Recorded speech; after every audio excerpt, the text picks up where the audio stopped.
1:1-8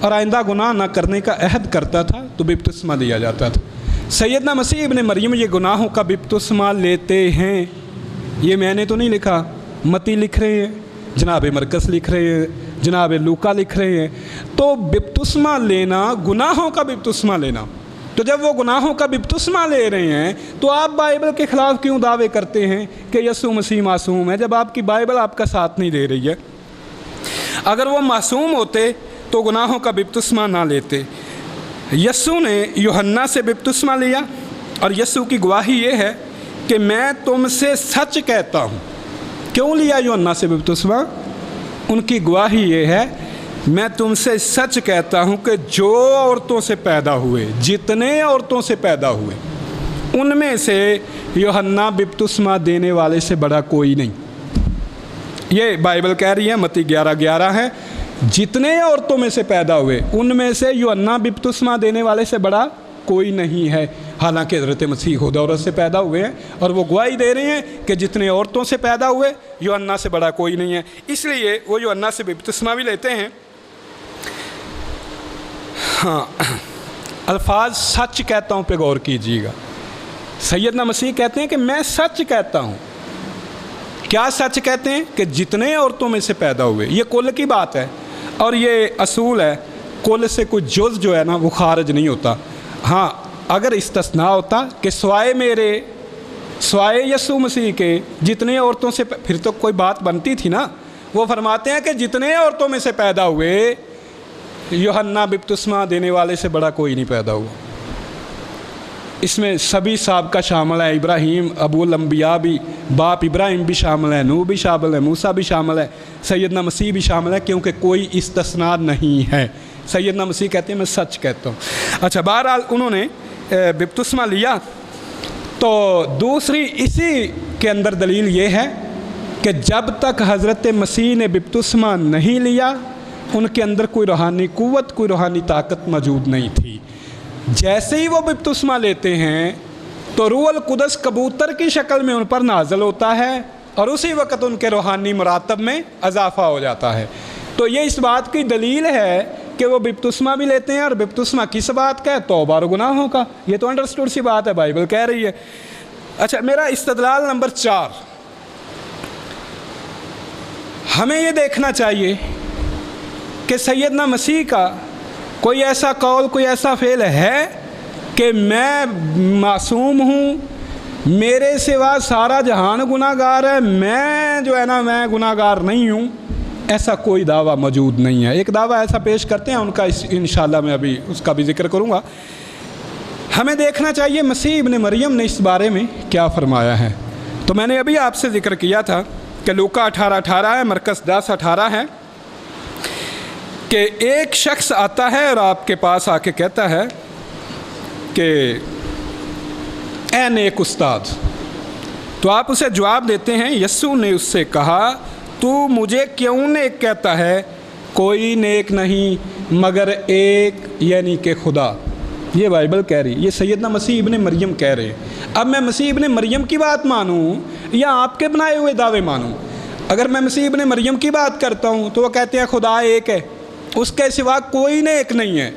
تو آپ اپنا دعویٰ دیکھیے اور سیدنا مسیح ابن مریم کا دعویٰ دیکھیے۔ ہاں، اگر یہ بات ہوتی کہ وہ گناہوں سے معصوم ہوتے تو وہ کہتے، وہ اس کو کبھی بھی منع نہ کرتے، اسے کہتے کہ اسے انکار کیا گیا ہے، باقاعدہ اس بات کا انکار کیا ہے کہ کیوں مجھے نیک کہتا ہے؟ نیک تو کوئی بھی نہیں سوائے ایک خدا کے۔ تو سیدنا مسیح ابن مریم کا یہاں جب میں دیکھتا ہوں نا یونانی بائبل کو، متن کو، یونانی کا جو گریک لینگویج میں یہاں جو لفظ استعمال ہوا ہے وہ ہے اگاتھون، اسٹرانگ نمبر اس کا 18 ہے۔ اگاتھون بیمانی گڈ، گڈ اچھا۔ وہ کہتا ہے اچھا استاد، اس نے یہ بھی نہیں کہا کہ میرے نوبل ٹیچر، یہ بھی نہیں کہتا کہ میرے پرفیکٹ ٹیچر، گڈ ٹیچر کہہ رہا ہے۔ تو مسیح ابن مریم تو اتنی بات بھی گوارا نہیں کر رہے، اسے کہتے ہیں کہ تو مجھے کیوں اچھا کہہ رہا ہے؟ تو کوئی اچھا نہیں ہے، کوئی نیک نہیں ہے سوائے ایک خدا کے۔